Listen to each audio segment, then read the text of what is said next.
Hello students and welcome to the lecture. So students, as we know that we are covering the financial knowledge and basically what we are doing, we are discussing upon the banking awareness, right? Uh, so this is the topic on which we are discussing so far, all right?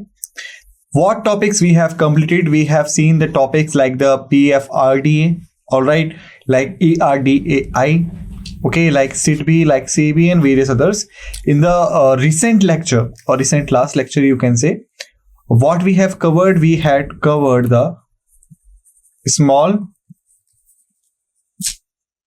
industrial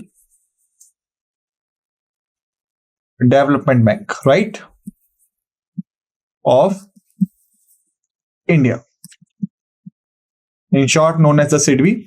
That is the most recent topic we have covered so far.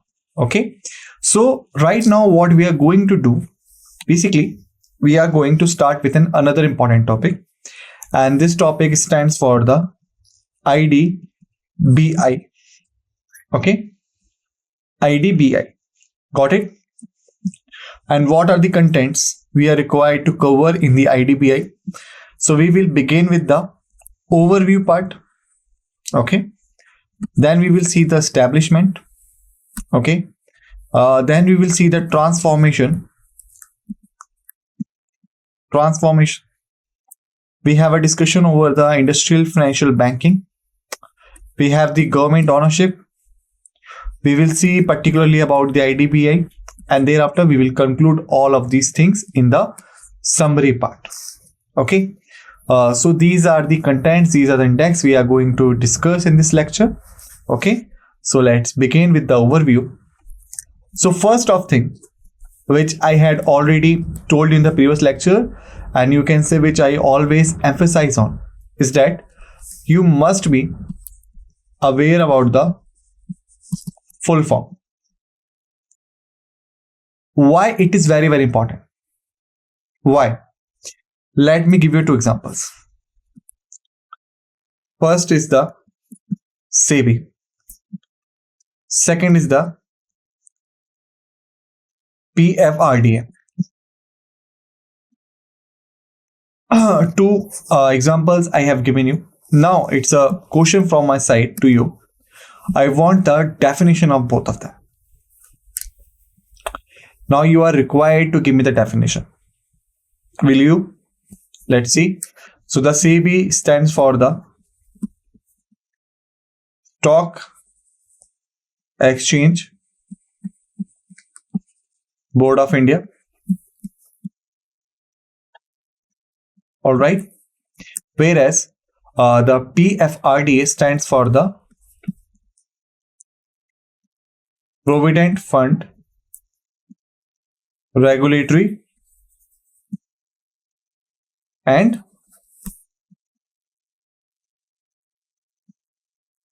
Development Authority. Okay, so I hope that you have aware about these definitions. You have to keep this thing in your mind. Okay, so now let's begin. Okay, now it's a tricky thing. Most of you who haven't revised the previous lectures and who haven't followed the instructions, you can say, they will or they would agree with these definitions. That SEBI stands for the Stock Exchange Board of India and the PFRD stands for the Provident Fund Regulatory and Development Authority. Okay, but those who have followed the instruction properly, and you can say who have been revising the topics on the regular basis, those will not go with the previous definition, but they will go with the right definition. And what are the right definition and right full form? SEBI stands for the Securities Exchange Board of India.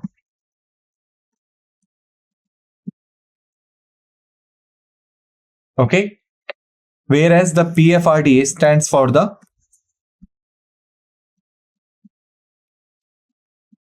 pension fund, regulatory, and development authority.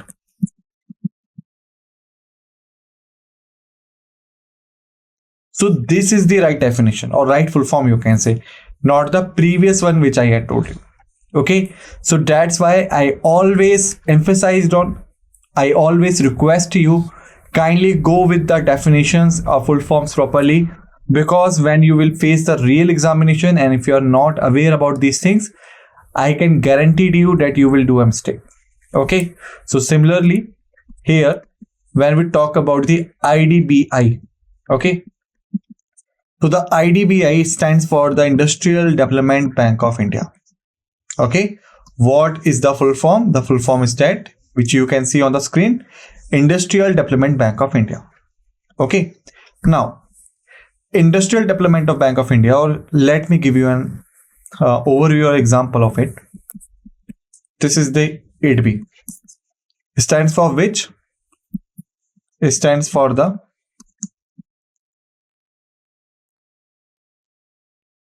Industrial Development Bank of India. Right? This is the definition. I agree with you. Okay. Similarly,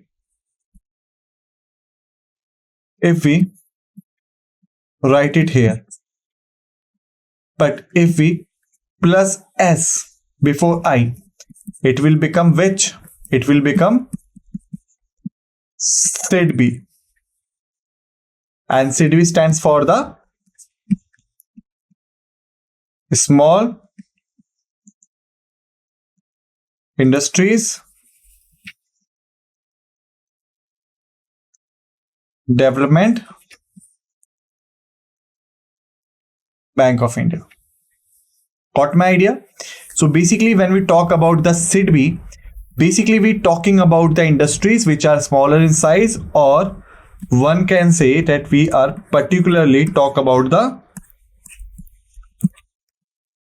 MSME, which stands for which? Which stands for the micro, small, medium enterprises. But whereas when we talk about the IDB, there is no particular industry we're talking about, like in the case of SIDB. So it is for the General Industries Bank. Okay. Because as I have told you in the previous lecture also, that we could not extend our support on entirely on the one particular company. Okay. We have to maintain approach, and which we called as a balanced approach. Okay. So keep this thing in your mind. Now let's come back. The overview part. The Industrial Development Bank of India, in short known as the IDB, was a leading financial institution in India, established with the primary objective of providing financial support and assistance to the industrial projects. Okay, not only the MSME but in a general form. So this is the overview. Please keep this thing in your mind. It's a leading financial institution. Primary objective is what? Is to provide support and assistance to the industrial products. Okay. Now, let's have a talk over the establishment part. So basically, when we talk about the establishment, like we are basically talking about the, you can say, main aim behind the establishment of this particular industry.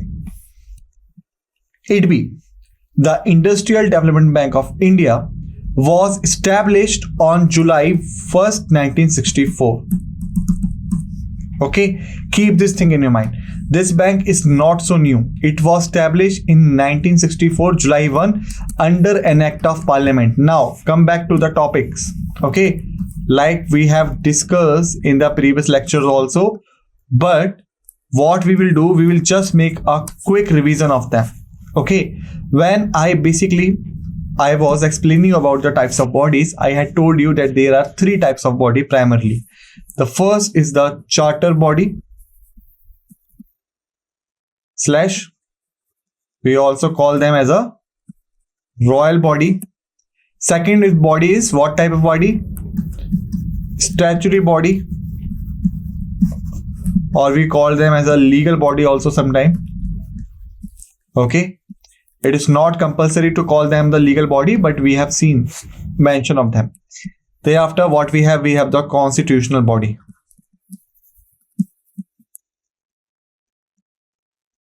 Okay, or you can say, let me remove the legal body from this part. Okay, and let me increase it to the fourth part, legal body. Okay, so these are the types of bodies which we had discussed so far. Charter body or the royal body, which kind of body? These are the types of bodies which were basically established by the royal orders of the king or the queen, like the East India Company.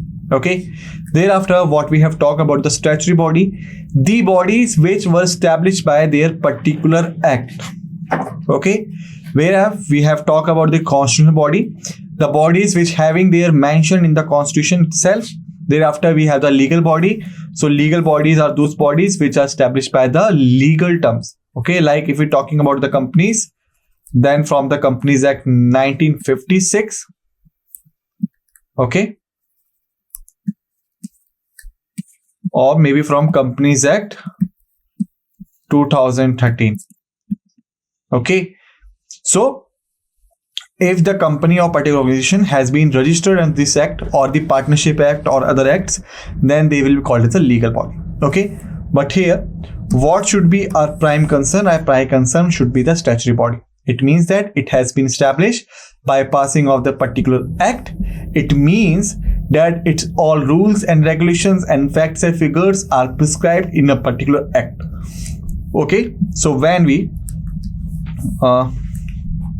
you can say, when we talk about the IDB, so the IDB or Industrial Development Bank of India was established under an act of the parliament. It means that it is also an statutory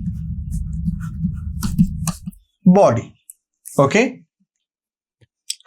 it was created as a wholly owned subsidiary of the Reserve Bank of India, India's central bank authority. Okay, now from wholly owned subsidiaries, I just, you can say, triggered something in your mind, okay, which is not so old lecture, you can say. We had just discussed about it in the recent few videos. All right, let me give you a hint. Two dates I can give you. 1997, Act was passed. Okay, 1998, body was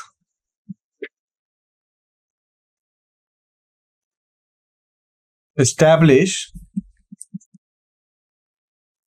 by itself. Now, you are required to tell me about what body I'm talking. Just 5 seconds you have to think about it. Your time starts now. It's 1, it's 2, 3, 4, and 5. All right. So remember, in 1998, what was happened? Sorry, 1987. What was happened? Basically, there was a passage of act known as National Housing Bank Act.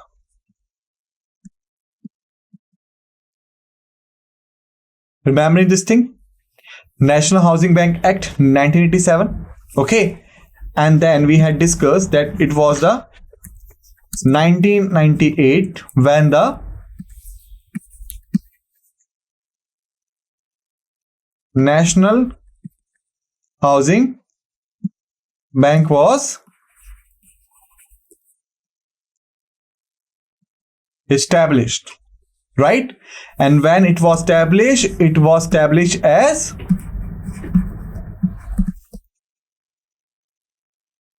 wholly owned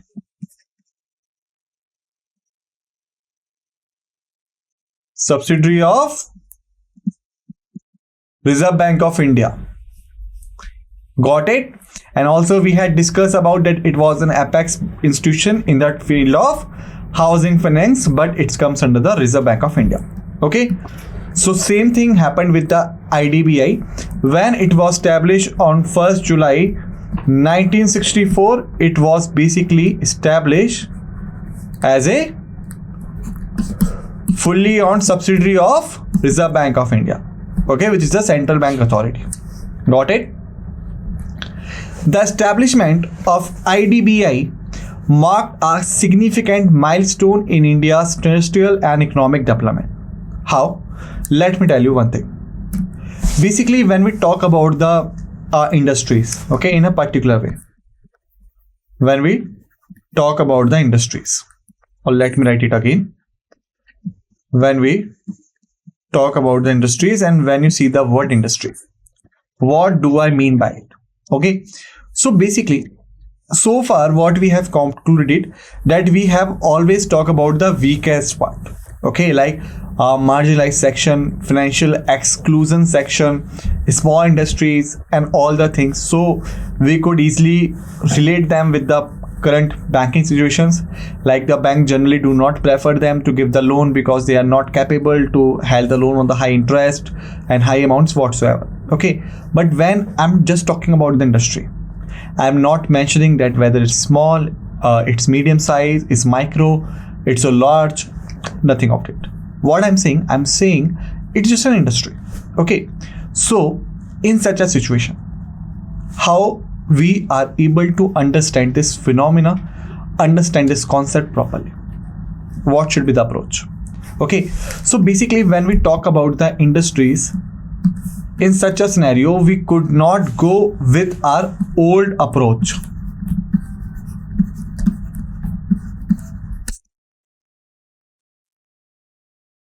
Okay, and what was our old approach? Our old approach was that if this is a bank, then we simply put two factors. The first factor is a strong factor and second is the weak factor, right? So it was very easy for ourselves to compare between them. We generally say that the bank will prefer the strong sector because it was a greedy, right? That was our approach, isn't it? Okay, but what if I'm just writing here the term factor?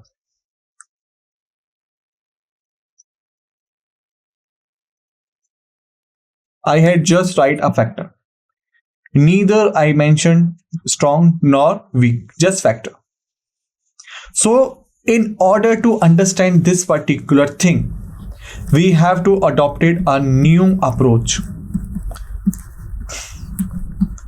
Then only we will be able to understand the establishment aim of the IDBI. So what should be a new approach in such a case? Okay, so basically this was the case with the banking sector itself.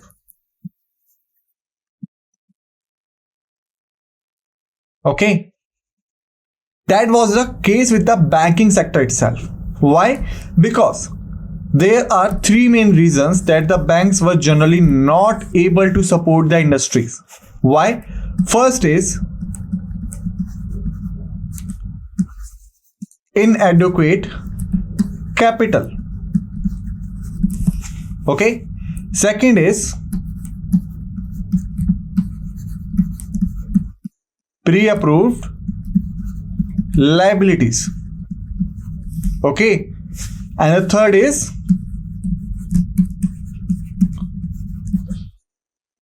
low growth rate and high risk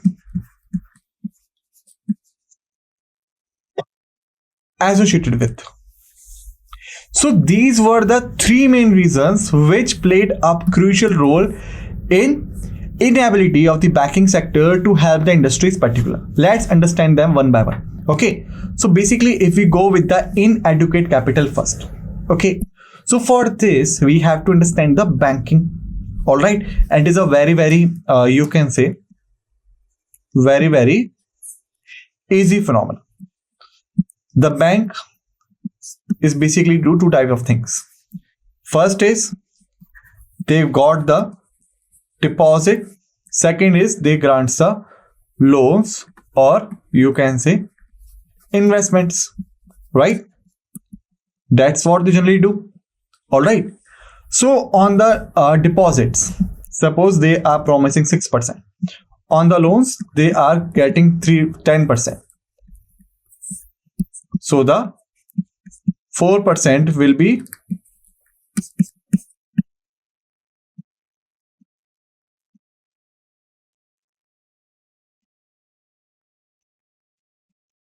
bank's income. Got it? But when we talk about the industries, okay, so the industries could not be satisfied in the loan of rupees 5 lakhs, 4 lakhs, 5 crores, 6 crores. They required a huge loans like up to 100 crores, 200 crores, okay, sometimes even 1600 crores, 2000 crores, whatsoever you can say. All right, bank itself do not get a sufficient deposit. Okay, because we know that deposits plus capital of the bank, this is the total you can say lending amount after deducting the CRR, SLR and the others, cash reserve ratio, statutory liquidity ratio, whatsoever. Okay, the lending amount itself is not sufficient that the banks could help the industry's requirement. All right, doesn't matter that whether they are getting the high interest or not. The interest will be matter only after the amount will be lended out, but the amount itself is not able or not capable to lend out. All right, so this is the case of inadequate capital. Okay, now thereafter what we have the pre-approved liabilities. Okay, so what is mean? Basically, suppose if this is the bank, okay, the bank is having rupees you can say 1000 crores as a total lending amount present with them. Okay, from this, for example, CRR is 20 crores or 200 crores. For the sake of the example, I'm taking this amount. However, it's just only the 4% or what. Okay, thereafter we have the SLR. Suppose it is also the 200 crores. Okay, thereafter what we have the PSL. PSL stands for the priority sector lending. All right, suppose the priority sector lending instructions are you can say 100 crores. Okay, now if you combine all these liabilities, how much the amount will be? 200, 200, 400 and 1 rupees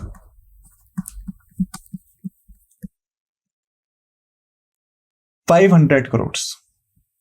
Okay, so rupees 500 crores is the deductible amount. Okay, so how much they were left with? Only rupees 500 crores. 100 minus 500, 500 will be the answer. Sorry, 1000 minus 500, 500 will be the answer. Got my idea? So basically, this is the pre-approved liabilities. Already the banks has to discharge the various liabilities. All right, and the remaining amount is just only the 500 crores. They could not help the industries with this amount. Okay, thereafter the last one. Okay, pre-approved we have finished. Then low growth rate and the high risk associated with it. Okay, so basically what happened here, when we talk about the business, when we talk about the entrepreneurship, what is the first thought come in your mind? Think about it honestly. Risk. Okay, because when you do the job, it means that you are fixed in terms. You will receive a continuous amount fixed. Okay, sorry, fixed amount continuously. All right, but when we talk about the business, first of thing, you have to make the investment, you have to manage the things, and there is no guarantee that you will get the return on this particular investment which you have made. Okay, so this is the risk associated with the industry. Okay, so first let's talk about the low growth rate. So basically what happened, the industry by itself could only provide a sufficient amount, then they required a credit. For example, let me give an example. This is the XYZ Limited. Okay, and suppose X, Y, and Z, they all are the partner. Okay, they all have invested 10 crores invested by the X. Okay, 30 crores have been invested by the, you can say, Y, and 60 crores have been invested by the Z itself. So the total amount right now is 100 crores. Okay, this is the total available capital with them, for example. Okay, now they required to make it 300 crores.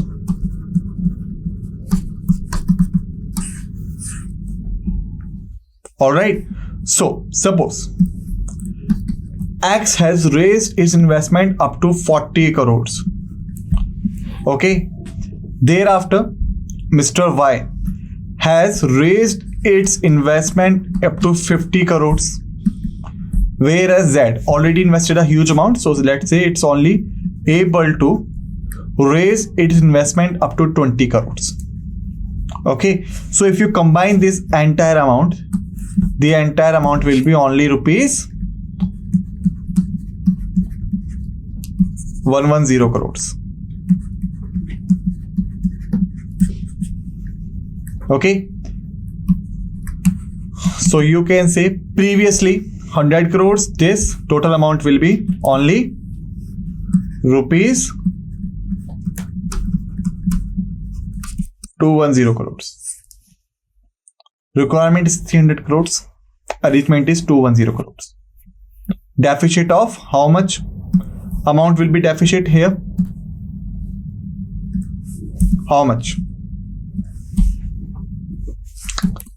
90 crores will have the deficit here. All right, it means that this 90 crores should be taken on credit. Got it? So first off thing, that they are deficiency of 90 crores, they having the deficiency of 90 crores, it means that they are not able to carry their operations up to that level they want it to be. Okay, so it will give the low growth rate. Okay, first factor clear. Second is the risk associated. When they go for the bank, when they go to the financial institutions and they will ask 90 crores credit, it's a huge amount. And it is having the risk, because these people will promise that, sir, we will invest this amount in that area, we will earn this one, we will give you this one, theoretically, because we know that on grounds nothing could be guaranteed practically. All right, so that's was the reason that the banks and the institutions will not so confidently in order to give them that amount. Got my idea? Okay, so this is the case of low growth rate and the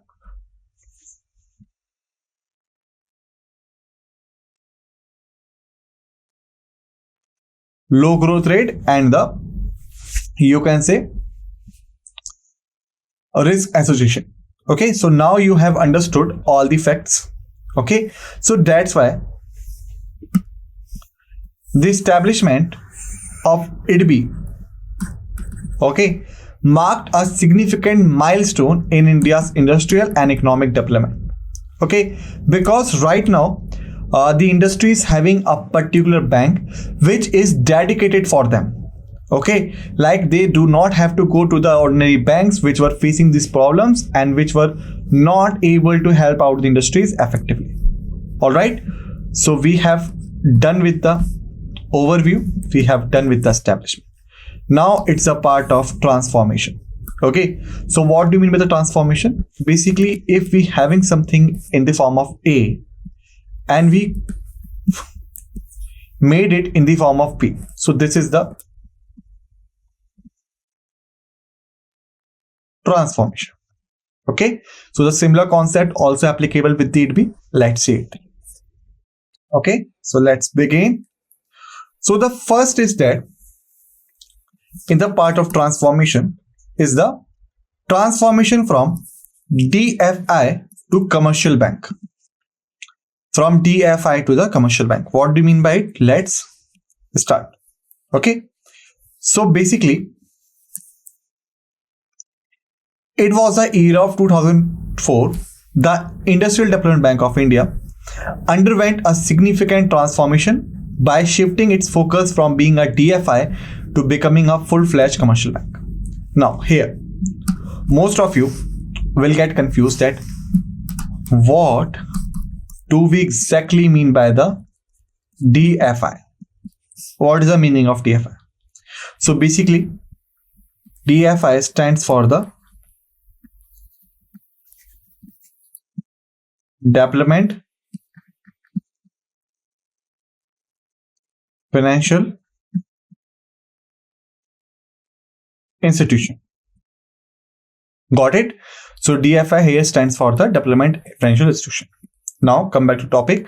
So that was the year of 2004. In which year it was established? It was established on 1st July 1964. And what year we are talking about? We are basically talking about the year of 2004. Okay, so it was established as a wholly owned subsidiary. Wholly owned subsidiary of whom? Reserve Bank of India. Okay, or you can say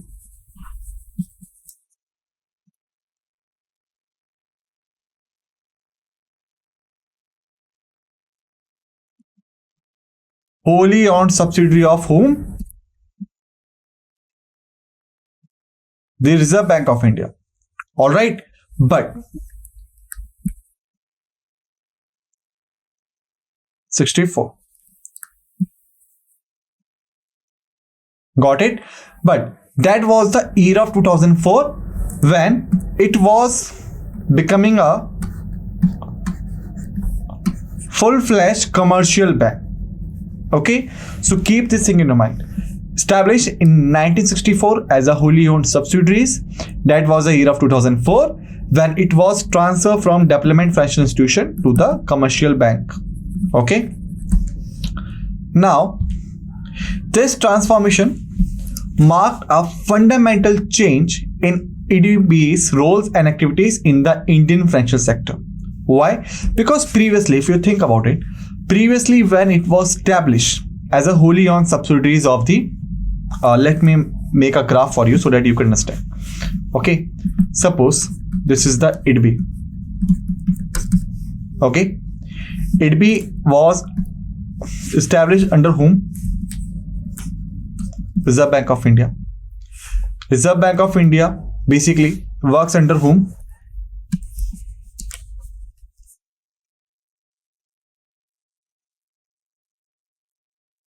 Ministry of Finance. Or let me make it on the other side so you could understand better. It's a IDB. Okay. Thereafter, it's a Reserve Bank of India. It's a Ministry of Finance. Okay. Thereafter, it's a Government of India. Okay, let's connect them one by one. Got it? Okay, so what I'm trying to say, Government of India controls the Ministry of Finance. Ministry of Finance having the influence of Reserve Bank of India. Reserve Bank of India was the ownership of IDBI. Okay, so eventually you can say IDBI falls under the Government of India.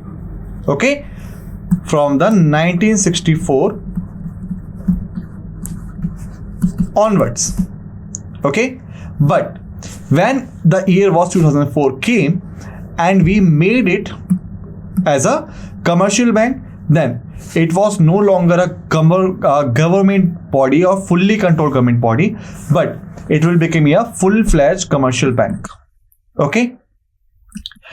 It's mark a fundamental change in IDBI's roles and activities in India, because right now no longer it was a welfare or you can say development financial authority, but right now it is a commercial bank which is falls under the government, but it is for the commercial activities, no longer a welfare or the development activities. Okay. Thereafter, what we have the rationale for the transformation. Now, it is means, what do you mean by rationale? It is basically means that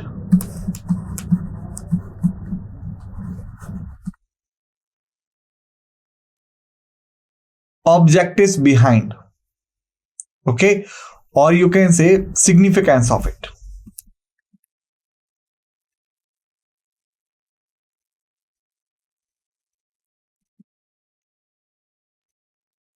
All right, so rationale for the transformation, let's understand them. The transformation of IDBI can be attributed to the several key factors and the government objectives. Okay, like if something is happened, nothing could be happened without cause. We all know that. We have always heard this quote through the philosophy or all, and this is also applicable from the financial point of view.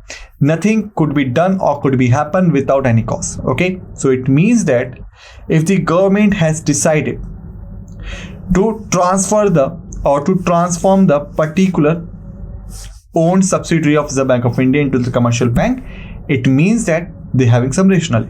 Okay, so it's having some key factors, it's having some government objectives. Okay, so let's understand them one by one. Transformation, rationale for the transformation. The first is the strengthening the banking sector. How? One of the primary objectives behind transforming IDBI was to strengthen the Indian banking sector, which was, I have told you already, which was incapable in helping the industrial sector in India. Why? I had told you, inadequate capital, pre-approved liabilities, low growth rate, risk association, whatsoever you can call. Okay. The government recognized the need to enhance the role of development financial institutions, DFIs, in the banking system to promote growth and competitiveness. All right. So basically, you can say when it was established, it was a development financial institution. Okay. So basically, when we talk about the financial institution, development financial institutions, so remember they having the limited action approach.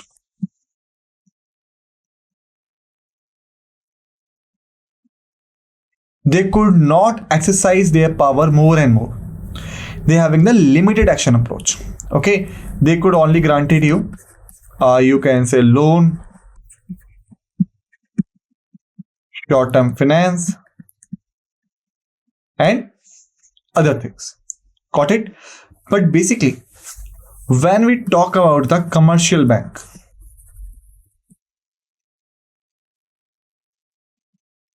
then the commercial banks are more oriented on which, on you can say, it was a limited action approach. Okay, on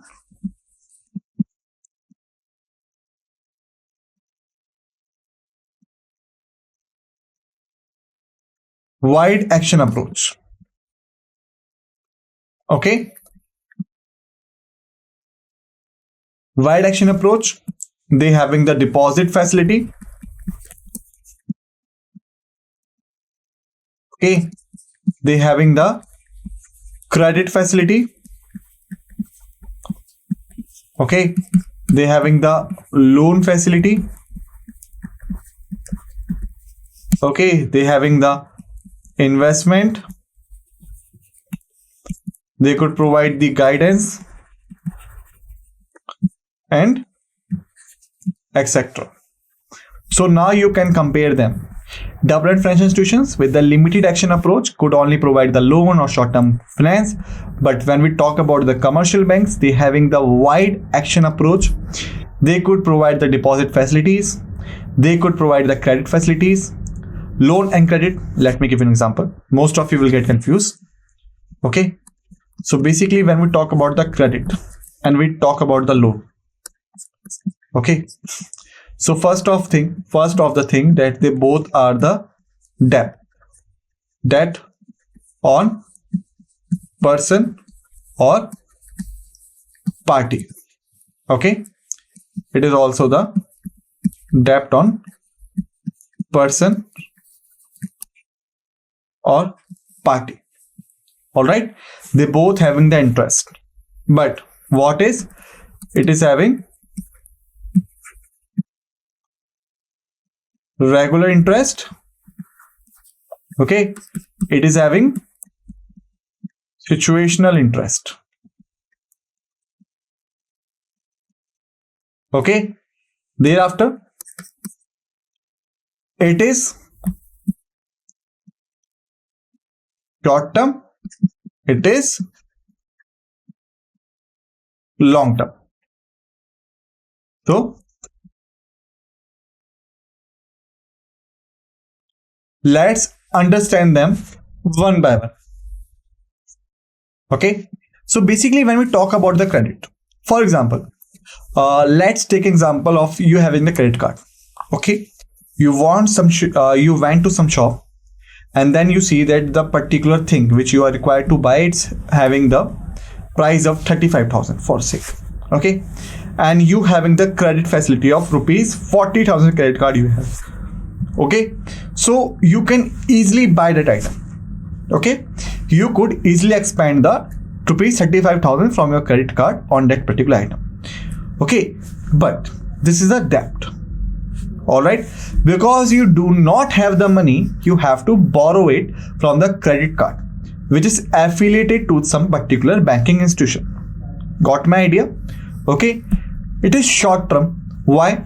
Because you know that the credit cards having the cycle for 1 month. Suppose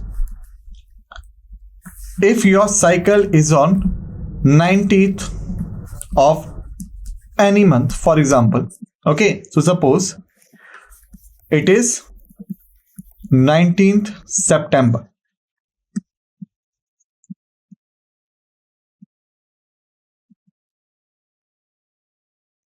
All right. From 19th September to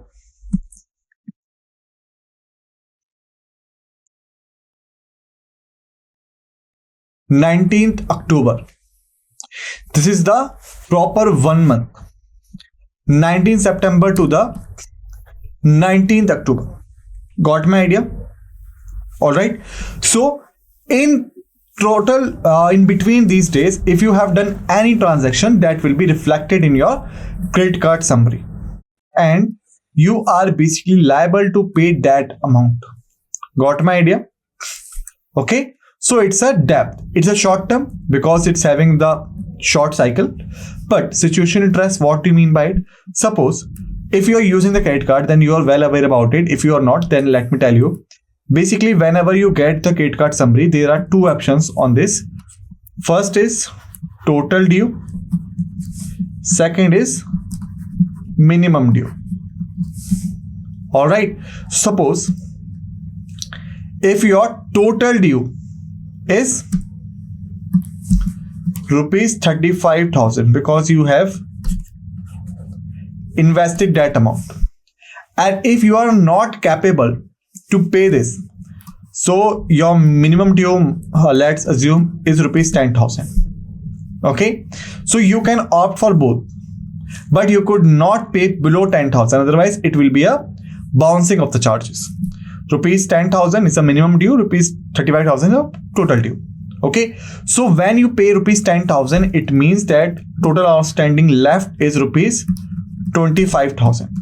Okay, and this will be add on from 19th October to 19th November, another month cycle. Okay, and it will having some interest on it. Okay, understood? So basically this is the credit. it's having the short term and the situation interest. If you pay the entire amount, there is no interest, but if you have paying the minimum due partial amount, then it will be interest. Okay, but when we talk about the loans, okay, loans are again on the debt on the person. Suppose you required rupees 4 lakh but you do not have, then you have to borrow it from somewhere and this will be your loan. Okay, but loans basically having the long term, not on the monthly basis you have to repay them, but you will get a sufficient time period. For example, 5 years, 1 year, 2 years, short term, long term, whatever you can say. All right, similar thing is that regular interest.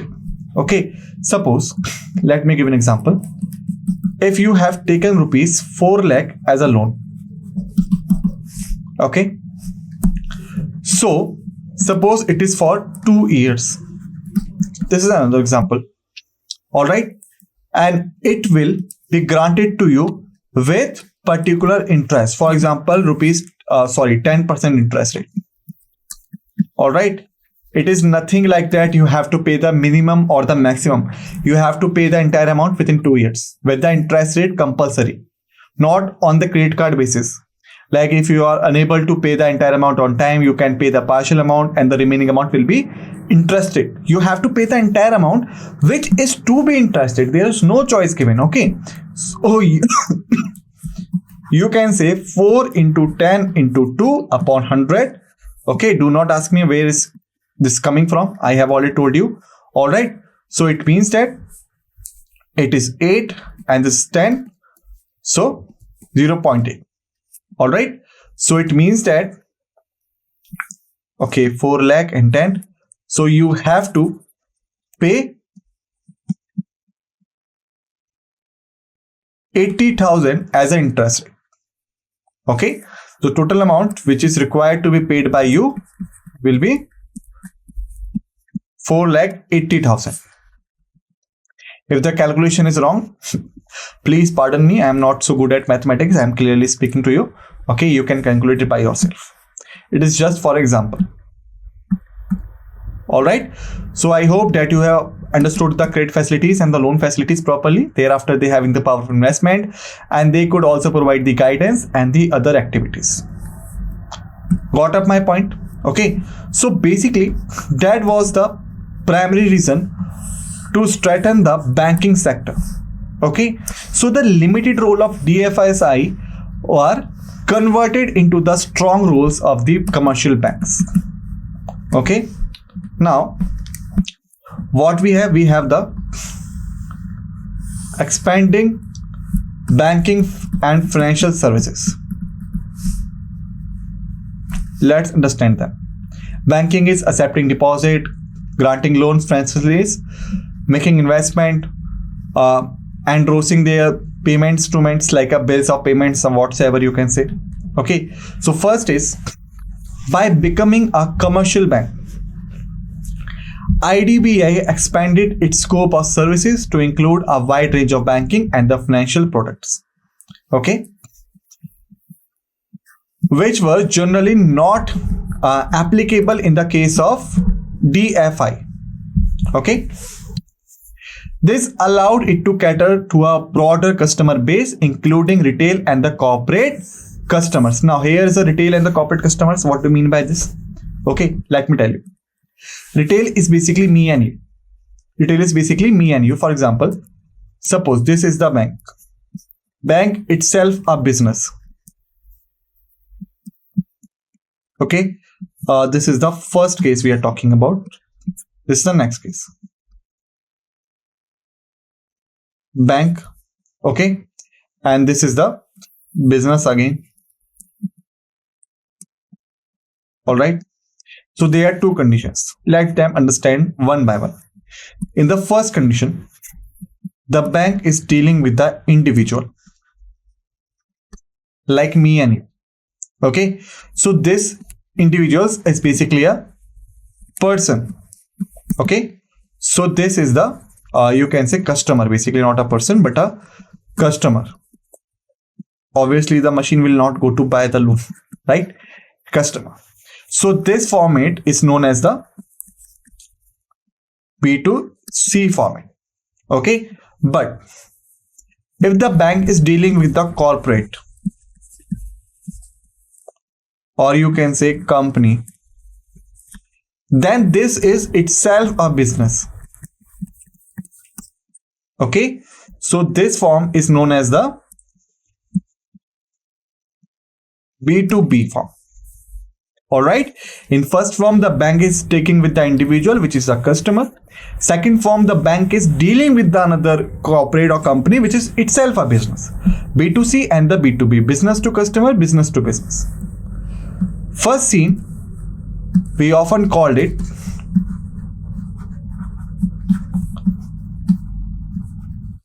retail banking. Second is we called it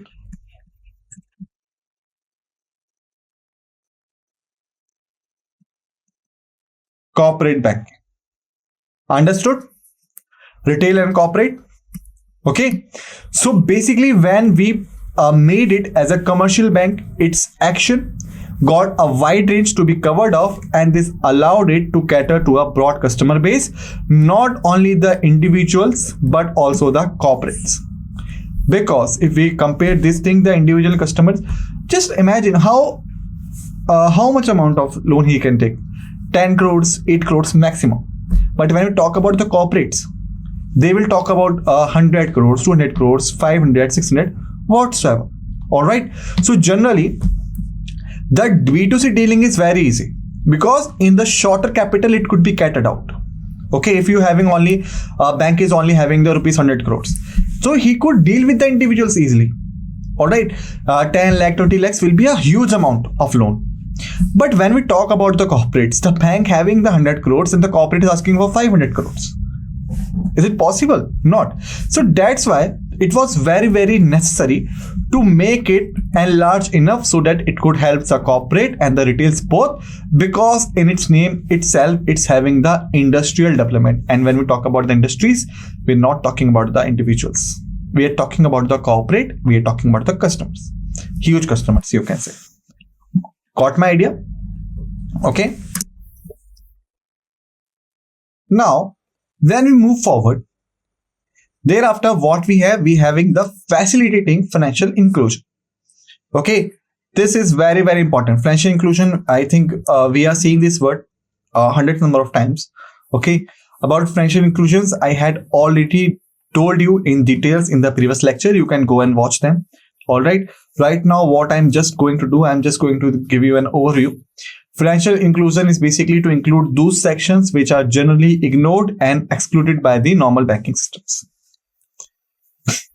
The transformation aimed to promote financial inclusion by offering a broader range of services to a more diverse set of customers, including those in rural and the semi-urban areas. Okay, so basically what happened, the industries which having their bases in the urban areas and the well-settled industrial corridors, they generally having a direct contact with the banks and institutions. But the industries which in the rural and the semi-urban areas, they do not have this kind of thing. Okay, so the financial inclusion is not necessary to only include those industries, but it's also important because if this is done, then the entrepreneurs who have established their industries in the rural and the semi-urban areas will be confident enough that they will also get a proper access to the banking services. Okay, otherwise what will happen, they also try to come to the urban areas and the rural areas will be remain undeveloped and unemployed. All right. Thereafter, what we having the meeting global banking standards. It's another thing. Okay. The shift to a commercial bank model allowed it to align with the international banking standards and practices, making it more competitive on a global scale. As I have told you, today's market is a globalized market. You could not close your borders. You could not close your market because you have to be liable to the other countries. All right. And because of this, when more and more players are entering into the industries, it is very, very important that we have to protect our industries too. And this could be only done by not providing them the entire support. We could not do it. Instead of this, we could build up their capacity. We could build up their skills. For this, we have to provide them a regular support through financial and non-financial things. And this will make them able to meeting the global banking standards. Okay. Thereafter, what we have the reducing government ownership. Okay. The government ownership of EDB was reduced as part of this transformation because as it was, I have shown you the graph on this, you can clearly see that it was established as a wholly owned subsidiary of the Reserve Bank of India, Ministry of Finance, and the Government of India. Okay. The government stake in EDB was progressively reduced to encourage private investment and participation in the banking sector. Okay. Thereafter, we having the enhancing efficiency and the competitiveness. By operating as a commercial bank, EDB was expected to improve its efficiency, risk management, and competitiveness in the banking industry. Why? We had just discussed it through past slides. Thereafter, what we having the boosting economic growth. The government saw this transformation as a means to support economic growth by facilitating easier access to credit for various sectors, including small businesses, agriculture, and infrastructures, which are generally financially excluded sectors. All right. Thereafter, expanding the role of DFIs in banking. Historically, development financial institutions like EDBI had played a pivotal role in funding and supporting industries and infrastructure development in India. By transforming EDB into a commercial bank, the government aimed to expand the role of DFSI in the banking system. This was seen as a way to leverage the expertise and resources of DFIs to contribute to the growth and modernization of various sectors in Indian economy. Okay, so students, here we have finished for today till transformation. In the next lecture, we will continue with the remaining topic. Till then, please revise all the facts and figures which we have discussed in this lecture and be ready for the another lecture. With this note, let's end this lecture and say thank you.